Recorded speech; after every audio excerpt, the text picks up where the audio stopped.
Vamos usar o caso da Arena Pantanal, sim, aquela estrovenga de 650 milhões de reais construída em Cuiabá para a Copa do Mundo, para você entender um ponto muito fundamental de escola austríaca de economia, um ponto bem libertário aqui.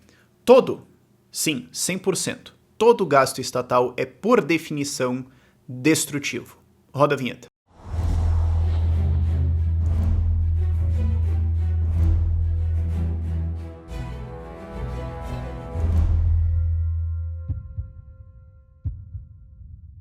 E antes de começar, vai ter que ter aquele avisinho obrigatório de que amanhã vai ter chopp sem imposto no Empório Liberdade e vai melhorar. 20% de desconto em vários vinhos que a gente tá vendendo lá. Curitiba, Rua Castro 888. Amanhã, quinta-feira, às 16 horas, chopp sem imposto para comemorar MP 881. Agora vamos pro vídeo. Isso é importante de entender, porque tem a galera que fala assim, mas o gasto estatal tá gerando emprego, a gente tem que fazer isso aqui. Tem gente que fala que gasto estatal é vida. Uau. Não, porque teve o gasto aqui do governo, aí soma no PIB, então o PIB cresceu, certo? Tem galera que fala isso. E o que eles não entendem é um ponto muito fundamental sobre economia, sobre trocas, que faz com que a gente entenda que todo gasto estatal, por definição, é destrutivo para a economia. Ok? Vamos entender isso no exemplo da Arena Pantanal. O que aconteceu? Por que eu tô falando disso? Recentemente, saiu a notícia que ontem ia ter um jogo do Cuiabá contra o Coxa lá na Arena Pantanal em Cuiabá. Jogaço! E o jogo foi cancelado porque a Arena Pantanal não tem condições de receber o jogo. O gramado tá um lixo. Aí você fala, pera, não que eu esteja surpreso, mas então a gente gastou 650 milhões de reais de dinheiro roubado da população via impostos para erguer esse estádio e não dá para jogar nele. Não. Ele dá lucro? Não. Tem algum valor? Não. Bom, então isso aqui foi dinheiro desperdiçado. Certo? O dinheiro que foi gasto aqui, os recursos todos, o concreto, os vergalhão de aço, o tempo de construção, né, que os pedreiros podiam estar construindo outra coisa, a terra que estava colocada ali, toda a tinta, sei lá, todos os recursos que foram, tudo isso aqui podia ter sido feito outra coisa. Mas foi feito esse negócio aqui, que não serve pra nada. Sim, é isso que aconteceu na Arena Pantanal, é isso que aconteceu com o Mané Garrincha, é isso que aconteceu com os estádios da Copa de maneira geral. A gente consegue ver isso. Porque a gente consegue ver o resultado e falar, cara, isso aqui de fato tá horrível. Mas aí algumas pessoas podem falar, não, mas espera aí, mas não tem alguma coisa que... Não. Vamos entender por quê. O que acontece? Por que a gente consegue entender que a Arena Pantanal foi um puta desperdício? Porque a gente consegue olhar e falar, cara, não dá lucro, né? Não dá dinheiro. Inclusive não tem dinheiro nem pra manutenção. E a galera não quer, porque você podia até falar, cara, não, pera, eu vou emprestar dinheiro pros caras gastarem com manutenção, aí eles vão gastar isso com manutenção, o estádio vai melhorar, isso vai gerar um faturamento, com os rendimentos desse dinheiro, eles vão me pagar, eu posso ser um credor, eu posso chegar lá e emprestar pros caras. Não, você sabe que isso seria dinheiro jogado fora, você sabe que não tem manutenção que faz com que isso tenha um retorno, que o gasto não é justificável, ele não vai dar retorno, você sabe que é perder dinheiro. Então não tem dinheiro para fazer essa coisa, não tem dinheiro para rodar. A gente sabe que isso desperdiçou recursos, porque a gente pode olhar o retorno financeiro dele e falar, mano, não deu, não adianta, é inútil, não tem utilidade. Por que isso aconteceu? Aconteceu porque a Dilma... Não, pera. Não, tá, mas não é uma explicação completa. Por que gasto privado acontece em primeiro lugar? O que acontece? O que acontece é que você tem um investidor, ele tem recursos, quer sejam deles ou que ele pegou de alguém, ele pegou emprestado, enfim. Ele olha para empreendimentos e vê o que está dando dinheiro aqui. Para isso ele pode olhar os que estão dando retorno e investir neles, ou ele pode olhar os preços que estão no mercado. Peraí, quanto que tem, como diz o Israel Kirzner, né, um economista escola austríaca, quanto custa a batata embaixo da colina e em cima da colina? Que se eu sei o custo para tirar a batata debaixo da colina e me levar para cima da colina, quem sabe eu tenho uma empresa, certo? Você está olhando preços. Um empreendedor, um investidor, faz isso, ele olha preços. Vamos usar o termo empreendedor. Ele vai olhar o preço. Então ele vai olhar e falar, cara, quanto custa construir uma arena? Quanto custa... quanto que eu posso cobrar razoavelmente de clubes para eles terem um jogo ali? Quanto que eu posso vender de ingressos? Vamos tentar estimar os dois e ver o que acontece aqui. Ele veria que esse investimento não vale a pena. Ele pode fazer isso com qualquer coisa. E o que acontece é que você tem empreendedores constantemente olhando na economia, olhando os preços que existem e tomando decisões em cima disso do que dá dinheiro ser feito. E assim o que acontece? Eles estão alocando recursos, e não é só dinheiro. O cara tá pegando dinheiro para comprar recursos. Digamos, no caso do Mariana, né? Concreto, aço, trabalho, terra, né? O espaço onde você vai pôr a estrovenga da arena, vidro, um monte de coisas ali. E tá pegando esses recursos e aplicando num lugar. Ao olhar para preços buscando lucro, o que ele tá perguntando, na verdade, é: vem cá, o que vocês querem? Pessoas do mundo, pessoas lindas e maravilhosas, como é que eu posso pegar essa bandalha de recurso aqui que eu posso comprar com esse dinheiro e montar isso de alguma coisa que vocês vão achar massa pra caramba? O que eu faço? Porque se eu conseguir montar um negócio que vocês estão dispostos a pagar muito, eu vou ter lucro. Mas por que esse lucro acontece? Porque eu fiz um processo de produção que atende às necessidades dessas pessoas. Não quer dizer que eu fiz o processo de produção perfeito ou melhor possível, mas se eu tive lucro, quer dizer que eu fiz um negócio interessante. Eu fui útil. Pode ser que você podia ter feito uma coisa melhor. Sim, se você discorda, tenta me convencer, tenta competir comigo, tenta me comprar, encontra investidores aí, convence os caras e me compra, sei lá. Não tô dizendo que você é perfeito, você sempre pode fazer alguma coisa melhor. Mas significa que eu fiz alguma coisa produtiva para as pessoas. Eu entreguei valor. Só que tudo isso acontece por causa de algumas palavras-chave que eu falei ao longo dessa explicação. A primeira está implícita, na verdade, que é o voluntário. As pessoas podem não comprar o meu produto. Os investidores podem não investir na minha ideia. As pessoas que estão querendo me vender podem subir o preço. Elas podem falar: não, eu não vou vender essas coisas aqui pra você. De repente, sei lá, você não tá me pagando o suficiente.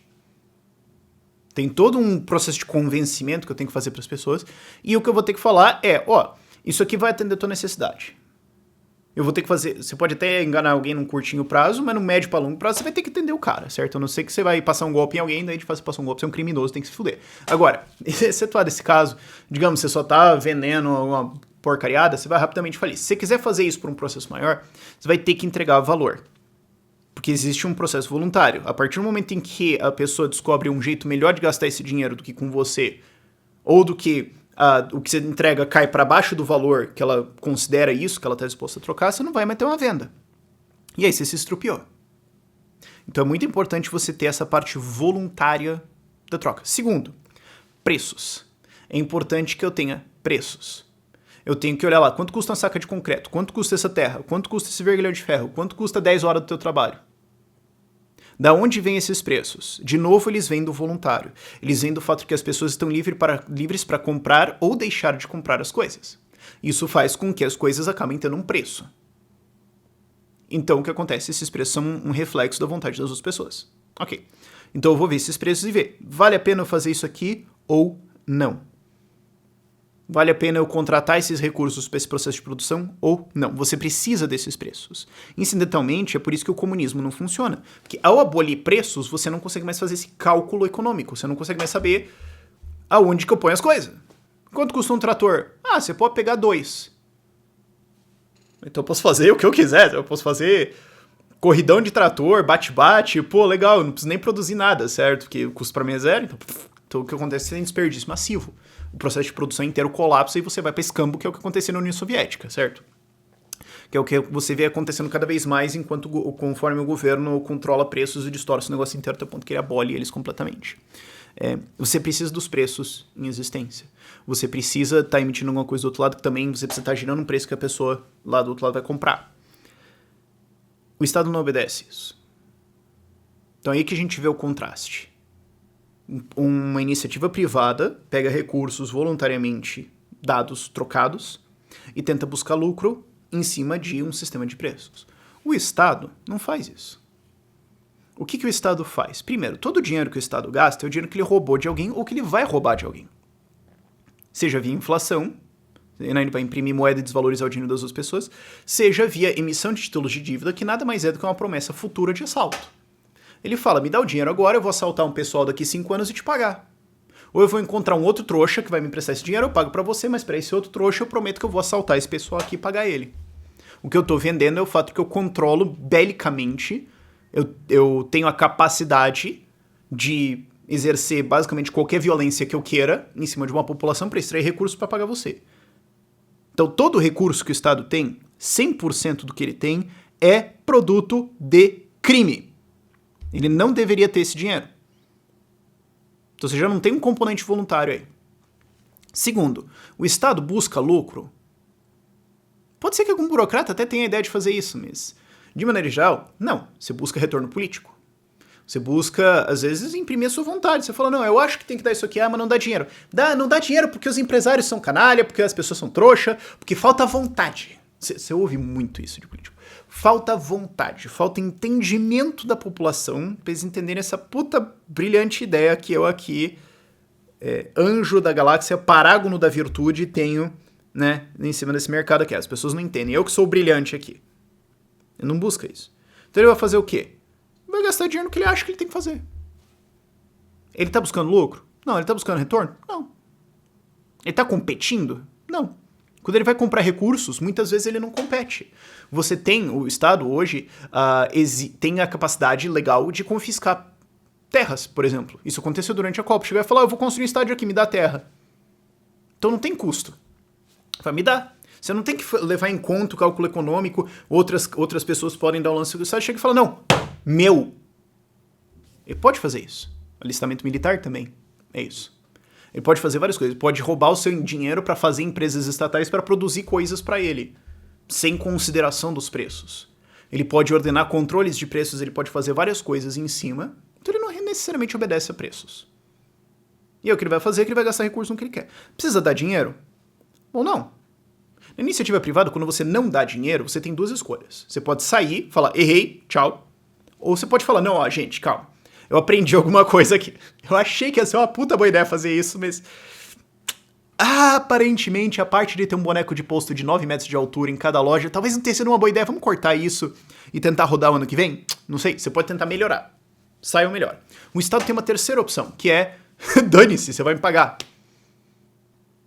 Certo? A gente pode chamar isso de opção lagosta. Você vai pagar a lagosta do STF. Ah, mas eu não quero. Você vai pagar. Ah, mas eu não gosto. Cala a boca. Cala a boca ou eu sento a mão. Você vai pagar imposto. Ele sempre tem essa opção. Então, ele vai sair? Ele vai cancelar esse processo de produção? Não. Ele pode continuar insistindo naquilo. E, em muitos casos, você é um cliente obrigatório. Que, pelo menos, no caso do estádio da Arena Pantanal, você não é obrigado... Vamos não dar ideia pra político. Eu sempre tenho medo. Sempre tem alguém que fala assim, Rafael, não dá ideia. Mas você, por enquanto, não é obrigado a ir lá e pagar o ingresso pra ver um jogaço tipo Cuiabá e Curitiba, certo? Você não é obrigado. Agora, em vários serviços, você é sim obrigado a ser um consumidor do serviço. Por exemplo, os maravilhosos serviços do Congresso. Você é obrigado a ser um consumidor dele. Ah, mas será que eles estão gastando mais do que deveriam e quem sabe não precisava cortar alguma coisa? Suspeito que sim. Eu suspeito que sim. Agora, o que impede uma grande empresa de falar, vou dar lagosta e champanhe pra todos meus funcionários aqui, ou só pra alto escalão? Ela faz o que ela quiser agora. Se der prejuízo, se ferrou.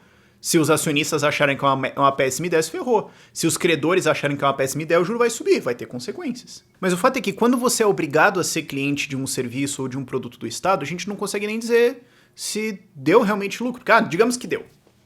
Ah, mas peraí, eu posso não comprar? Não. Ué, então como é que a gente sabe se realmente deu lucro? Você fala assim, não, aquela organização, aquela empresa tá dando dinheiro pra caramba, se chama PCC. Então é uma empresa muito útil, né? A gente precisa estimular mais empresas como essa, porque o lucro é muito alto, tá gerando emprego. Não! É uma organização criminosa. O dinheiro que ela tem, ela não deveria ter.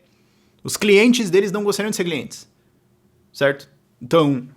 não tem como você calcular se isso foi de fato alguma coisa produtiva. Só que você tem um númerozinho ali, não quer dizer que isso reflete as vontades voluntárias das pessoas. Só quer dizer que você tem um númerozinho contábil ali que significa absolutamente nada. Então o que acontece? O Estado não deveria ter o dinheiro que ele tem, não responde a preços e não precisa dar lucro. E quando ele dá, muitas vezes é porque ele obriga as pessoas a darem lucro para ele. Certo? Ele roda alguma operação, você é obrigado a ser cliente e acabou. Ou você é obrigado a subsidiar o negócio, de algum jeito maluco ele dá lucro, etc. Certo? Ou ele restringe competição, fala, não, ó, a empresa dá lucro, é só porque a gente proíbe todas as outras de operarem. Haha, olha só, né? Recentemente teve lá Porto Alegre, tava comemorando que a Carriza, que é a estatal deles de ônibus, deu lucro. Mas eu posso concorrer? Não. E vocês só deram lucro agora? Puta, que incompetência, hein, sujeito? Uau, né? Impressionante. Os caras conseguem ter monopólio e não conseguem dar lucro. O Estado não responde a isso. O Estado não responde a esses incentivos de mercado. Então o que acontece? Ele simplesmente não consegue alocar recursos. O resultado disso, um exemplo é a Arena Pantanal. E no caso da Arena Pantanal, você consegue ver ali, de fato, isso aqui não serviu pra nada, né? Foi um desperdício de recursos, outras pessoas poderiam ter usado esses recursos melhor, poderiam ter feito coisas produtivas com isso, não foi feito. É relativamente óbvio, é meio difícil você falar assim, não tinha nada melhor pra ter feito, a gente já atingiu um estágio na humanidade que agora é só construir esses caixão aí, e... Não, né? Você consegue ver isso. E o estágio acontece justamente porque o Estado não responde a esses incentivos de mercado, ele não é um player de mercado, não é um empreendedor. Aí você fala, Rafael, mas isso significa que todos os gastos são então destrutivos? Sim, isso significa que todos os gastos são destrutivos. Mesmo aqueles que você acha bonitinho. Vamos pegar um outro exemplo, SUS. Ah, mas Rafael, SUS é saúde, pô. Não, pera. O recurso que ele tem veio voluntariamente de uma troca, né, com um cliente ou de um investidor? Não. Ele responde a preço? Não. Se ele der prejuízo, ele tem que fazer alguma coisa sobre isso? Não. Então ele está alocando recursos de uma maneira destrutiva. Não é nem zero, porque zero seria se não desse nada. Só não. Alguém perdeu esse recurso. Alguém deixou de poder consumir alguma coisa, no dinheiro roubado, ou alguém teve um recurso que ele ia comprar, digamos, uma terra para construir um hospital, foi tirado do pé dele, foi comprado pelo Estado, e o Estado alocou isso. Então, foram recursos que poderiam estar produzindo outra coisa, que não estão produzindo, e estão ali sendo colocados numa cadeia de produção que não responde à oferta e demanda. Ah, mas Rafael, mas saúde, pô. Saúde é tão bonitinho, é tão importante. Não existe saúde. Existe escolhas. Você não tem uma máquina que você gira a manivela e sai saúde na sua cara. Isso não acontece. O que você tem é escolhas. Vamos construir um hospital grande ou 3 hospitais pequenos? Vamos construir um hospital pro lado, maiorzão ou mais alto? Vamos construir hospitais ou clínicas? As clínicas vão ser grandes ou pequenas? Vamos gastar com vacina ou com tratamento de câncer? Essas são decisões de alocação de recursos. Vamos formar mais clínico geral ou vamos formar mais especialista? Vamos trabalhar mais na prevenção ou em remediar depois que o estrago está feito? Isso são decisões de alocação de recursos. Não é só saúde. É a mesma coisa que você falar assim que, sei lá, o estádio do Arena Pantanal é esporte. Não, é um estádio. Você tem jeitos diferentes de praticar esportes. Ou pior, se você colocar em entretenimento ou lazer, tem uma porrada de escolhas ainda muito maiores que você pode fazer com isso. E todas essas escolhas significam outras coisas que deixaram de ser feitas. Então, então o SUS foi lá e gastou 5 milhões de reais com uma vacina. Tá. Como é que você sabe que não tinha um outro gasto melhor que esse? Como é que você sabe que esse gasto foi uma boa ideia? Porque, assim, você não tem lucro depois, você não vê se... Ah, mas Rafael, você está falando de lucro em saúde. Sim, eu estou falando de lucro em saúde. As pessoas escolheram comprar esse serviço ou esse produto, essa vacina? Você não sabe. Então você não sabe se o laboratório, o médico, o farmacêutico, pesquisa toda, a indústria química, etc., para produzir isso, você não sabe se tinha uma coisa melhor para eles estarem fazendo. Ah, mas salvou vidas. Você não está vendo quanta gente morreu. Esse é o ponto do Frederic Bastiat. Tem o que você vê e tem o que você não vê. Você vê as vacinas. Mas como é que você vê a galera que morreu porque não recebeu um tratamento? A galera que morreu porque esses recursos podiam estar fazendo outra coisa. Como é que você consegue dizer se essas vacinas, ou aquele hospital, ou aquela clínica foram uma boa alocação?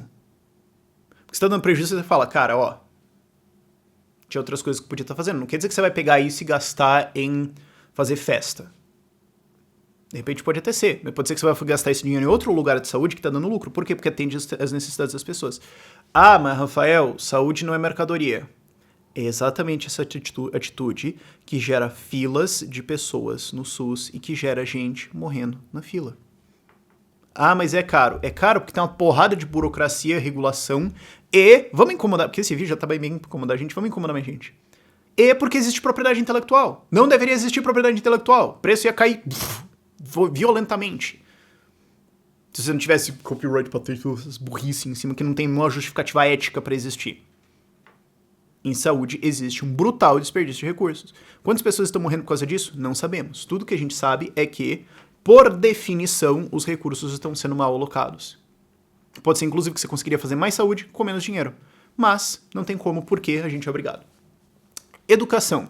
Essa aí eu acho que é um pouquinho mais fácil da gente ver. Esse eu acho que é um pouquinho mais fácil. Se a gente cancelasse todo o orçamento de educação e devolvesse para os pais, liberasse todas as educações, educação domiciliar, tudo, falando, ó, sim, vocês têm que fazer um negócio. Você acha que o resultado em educação no total no Brasil ia ser maior ou menor? É difícil ver alguém que vai falar que vai ser menor. Eu acho difícil. A não ser que o cara seja... Uau. A gente consegue entender isso.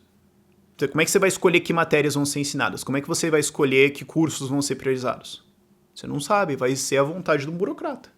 E aí o que acontece é que você tem um puta descasamento entre as habilidades que as pessoas têm e as que são demandadas. Por quê? Porque educação é mercadoria. Porque não segue a oferta e demanda. Então vira má alocação de recursos. O que você tem toda vez que o Estado pega dinheiro de algum lugar ele tá deixando de fazer, uma coisa está deixando de ser feita para ele fazer o que ele quer. Então não só você não consegue provar que o resultado econômico dele existe, ou seja, seria zero, o que você consegue provar é que algo deixou de ser feito. É que tudo deixou de ser produtivo, deixou de ser tão produtivo quanto poderia ser. Por quê? Porque numa cadeia voluntária seria mais produtivo. O fato de que o recurso tem que ser roubado via impostos confessa que a aplicação proposta é inferior em produtividade, é inferior em retorno ao pagador do que as outras coisas que ele poderia fazer. Senão ele pagava por vontade própria. Então você sabe que está sendo destruído coisa aqui, você sabe que do outro lado o benefício é zero. Ou seja, o resultado total de todo o gasto estatal é destrutivo, é negativo. Ah, mas o gasto estatal está lá no PIB. Tá, e é por isso que PIB é um número horrível. E várias outras coisas para você entender. Isso tudo não é tirado da minha cabeça, isso é do Man Economy and State with Market and Power, que é um livro do Power and Market, aliás, que é o livro do Murray Rothbard, fantástico lá, vai estar página 930 alguma coisa, o link vai estar lá na descrição para você dar uma lida, livro excelente para você ler, e vamos entender melhor esses pontos aí. Tem várias provocações para serem feitas, mas legal voltar para esses assuntos. Por este vídeo é isso.